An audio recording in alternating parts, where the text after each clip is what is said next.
প্রিয় বন্ধুরা, প্রীতি সালাম এবং শুভেচ্ছা নেবেন। বাংলাদেশ সহ বলতে গেলে পুরো পৃথিবীর চোখ আজ থেকে সিঙ্গাপুরের উপরে থাকবে, আজ কাল এবং পরশু। কিন্তু কেন, সেটি নিয়ে আজকের আলোচনা। The international institute for strategic studies, এটা লন্ডন বেসড একটা প্রতিষ্ঠান। এরা ২০০২ সাল থেকে এই সিঙ্গাপুরে প্রতি বছর একটা সিকিউরিটি কনফারেন্স করে, একটা প্রতিরক্ষা সম্মেলন করে। এবং এই সম্মেলনটি হয় সিঙ্গাপুরের একটা বিখ্যাত 5 স্টার হোটেল সাংগ্রিলায়, যে কারণে এই কনফারেন্সটার নাম হলো দ্য সাংগ্রিলা ডায়ালগ। এখানে মূলত এই এশিয়া প্যাসিফিক, ইন্দো প্যাসিফিক এই রিজিয়নের সিকিউরিটি নিয়ে আলাপ করা হয়। এবং এইখানে এশিয়া প্যাসিফিক বা ইন্দো প্যাসিফিক এই রিজিয়নের দেশগুলোর বাইরেও ইউরোপ থেকে, আমেরিকা থেকেও প্রতিনিধিরা আসেন। সাধারণত এখানে বিভিন্ন দেশের ডিফেন্স মিনিস্টার বা সেনাবাহিনীর প্রধান কিংবা অন্য অন্য গুরুত্বপূর্ণ রেলিভেন্ট মিনিস্ট্রির হেড জয়েন করে থাকে। এবছর সিঙ্গাপুর এবং ফ্রান্সের কূটনৈতিক সম্পর্কের ৬০ বছর পূর্তি উপলক্ষে যে কিনোট স্পিচটা দেবেন ফ্রান্সের প্রেসিডেন্ট এমানুয়েল ম্যাক্রো, এবং এই প্রথম ইউরোপের কোনো সরকার প্রধান এই সাংগ্রিলা ডায়ালগে কিনোট স্পিচ ডেলিভারি করছেন। তো এটা খুব ইম্পর্টেন্ট। গত বছর বাংলাদেশ থেকে সেনাপ্রধান জেনারেল শফিউদ্দিন এই ডায়ালগে, এই কনফারেন্সে যোগ দিয়েছিলেন, কিন্তু এবছর বাংলাদেশের সেনাপ্রধান জেনারেল ওয়াকার এই কনফারেন্সে যোগ দিচ্ছেন না। তাকে বলা যায় যে অনেকটা সরিয়ে দিয়ে এই সম্মেলনে এবার যোগ দিচ্ছেন বাংলাদেশের জাতীয় নিরাপত্তা উপদেষ্টা ডক্টর মোহাম্মদ খলিলুর রহমান। এখন এই কনফারেন্সটা এত গুরুত্বপূর্ণ কেন, এবং বাংলাদেশের কনটেক্সটে সারা পৃথিবী বুঝলাম যে এশিয়া প্যাসিফিক, ইন্দো প্যাসিফিক এই রিজিয়নে নিয়ে ভাবছে, কিন্তু বাংলাদেশের কনটেক্সটে কেন এটা এত ইম্পর্টেন্ট? এটার কারণ হলো যে যেহেতু এই আরাকান আর্মি এবং মিয়ানমারের সাথে সীমান্ত নিয়ে, এই মানবিক করিডোর নিয়ে বাংলাদেশ একটা কি বলবো বিতর্কে জড়িয়ে গেছে বলা যায়। সেহেতু এবারের সাংগ্রিলা বৈঠকে বাংলাদেশের বিষয়টিও উঠে আসবে ধারণা করছি এ কারণে। এবং প্রতি বছর যেটা হয়, আমেরিকার ডিফেন্স সেক্রেটারি আর চায়নার ডিফেন্স মিনিস্টার তারাও এখানে আসে, এবং তারা তাদের এই আঞ্চলিক ও বৈশ্বিক নিরাপত্তা ইস্যুতে মিটিং করে। কিন্তু এই বছর চায়নার ডিফেন্স মিনিস্টার আসবে না, ইনস্টেড চায়না বেসিক্যালি একটা ইউনিভার্সিটির একটা প্রতিনিধি দল পাঠাবে, বাট আমেরিকার ডিফেন্স সেক্রেটারি আসবেন। আমেরিকার থেকে অনেকেই এখানে আসেন।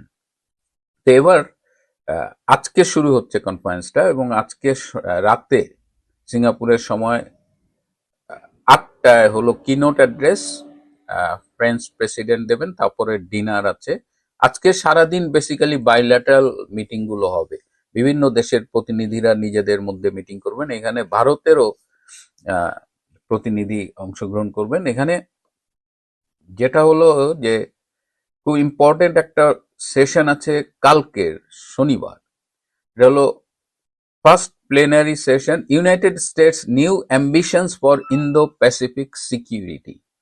এটা এই জায়গাটায় আমরা ইনভলভ হয়ে যাচ্ছি, ইন্দো প্যাসিফিক সিকিউরিটি নিয়ে আমেরিকার নতুন কি অ্যাম্বিশন বা নতুন কি আশা ভরসা বা কি ভাবনা, এই জায়গাগুলো মানে এটা খুব ইম্পর্টেন্ট। এবং আরো কিছু ইয়ে আছে যে কালকে সকাল ৮টা ৩৫-এ এই United states new ambitions for Indo Pacific security. বিকেলের সেশনগুলো খুব রেলিভেন্ট বাংলাদেশের সাথে। বিকেল ৫টা থেকে ৬টা ৩০ পর্যন্ত স্যামলটেনিয়াস স্পেশাল সেশন, যেগুলো প্যারালালি চলবে, ৩টা সেশন। তার মধ্যে সেশন 2 হলো regional crisis management mechanisms. Session 3 হলো cooperative maritime security in the Asia Pacific. So এই জায়গাটায় মানে খুব ইম্পর্টেন্ট, এবং ধারণা করা হচ্ছে যে এখানে আমেরিকান যে রিপ্রেজেন্টেটিভসটা থাকবে তার সাথে আমাদের যে বাংলাদেশের যিনি বিশেষ করে মিস্টার খলিলুর রহমান, তাদের সাথে একটা ইন্টারাকশন হবে। এখন কথা হচ্ছে যে সারা জীবন ডেভেলপমেন্ট সেক্টরে কাজ করে একটা লোক এই ডিফেন্স এই সিকিউরিটি রিলেটেড কনফারেন্সে আসলে কতটুকু ইফেক্টিভ ভূমিকা রাখতে পারবে, সেই প্রশ্নটি বিভিন্ন জন তুলেছে যে এবার কেন সেনা প্রধানকে যেতে দেওয়া হলো না, কেন ডক্টর খলিল যাচ্ছে, এবং ডক্টর খলিলের সাথে এখানে আমেরিকানদের কি মিটিং হবে, কি আলোচনা হবে। আরাকান আর্মিকে তো আমেরিকা সাপোর্ট করা বন্ধ করেনি, বাংলাদেশের করিডোর নিয়ে তারা একটু প্রোফাইলটা চেঞ্জ করেছে, লো প্রোফাইলে তারা কাজ করবে, but nothing has been stopped. সবকিছুই চলছে। মিয়ানমারের সাথে আরাকান বাহিনীর যুদ্ধে আমেরিকার আরাকান আর্মির প্রতি সাপোর্ট সবই আছে। তো এই সিকিউরিটি, এই সাংগ্রিলার ডায়ালগে এই যে ম্যারিটাইম নিয়ে আলোচনা হবে, আমেরিকার ইন্দো প্যাসিফিক রিজিয়নের সিকিউরিটি নিয়ে তাদের ভাবনাগুলো নিয়ে আলোচনা হবে।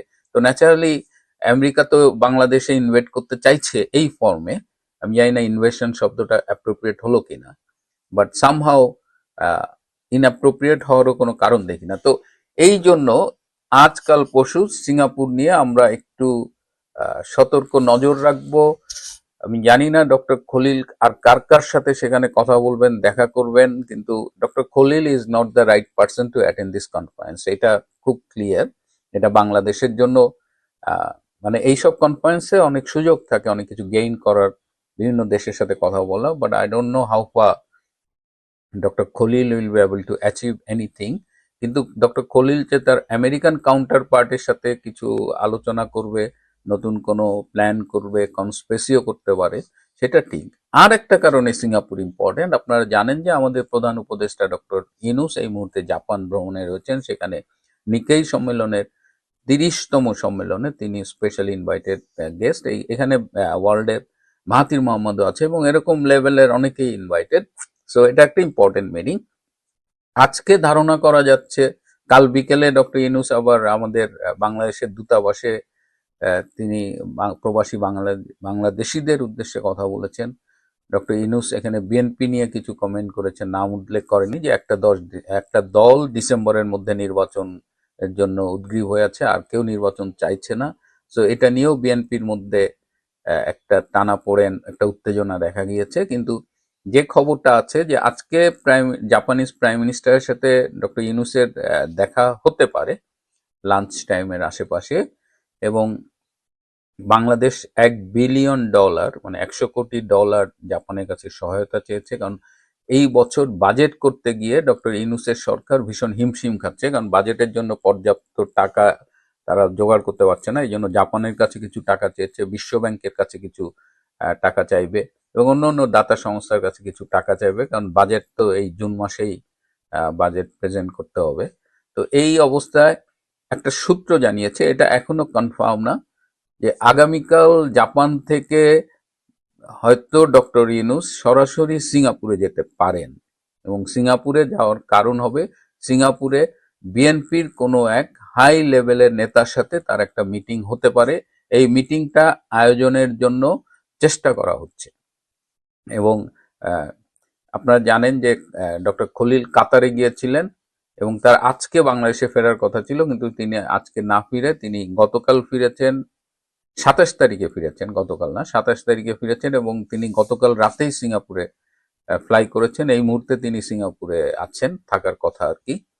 তো ডক্টর ইউনূস যদি বিএনপির সাথে মিটিং করে সিঙ্গাপুরে, সেটাও একটা মানে আমাদের দেশের প্রেক্ষাপটে খুবই গুরুত্বপূর্ণ বিষয় হবে। সেই মিটিংয়ে বিএনপির পক্ষ থেকে কে পার্টিসিপেট করবেন, কি আলোচনা হবে সেটা এখনো জানি না। শুধু জানি যে একটা বিএনপির সাথে বিএনপির শীর্ষ পর্যায়ের একজন নেতার সাথে ডক্টর ইউনূসের একটা মিটিং এর জন্য সর্বোচ্চ চেষ্টা করা হচ্ছে, কারণ ডক্টর ইউনূস আর বিএনপি এই মুহূর্তে নির্বাচন এবং অন্যান্য কিছু বিষয় নিয়ে মুখোমুখি দাঁড়িয়ে গেছে।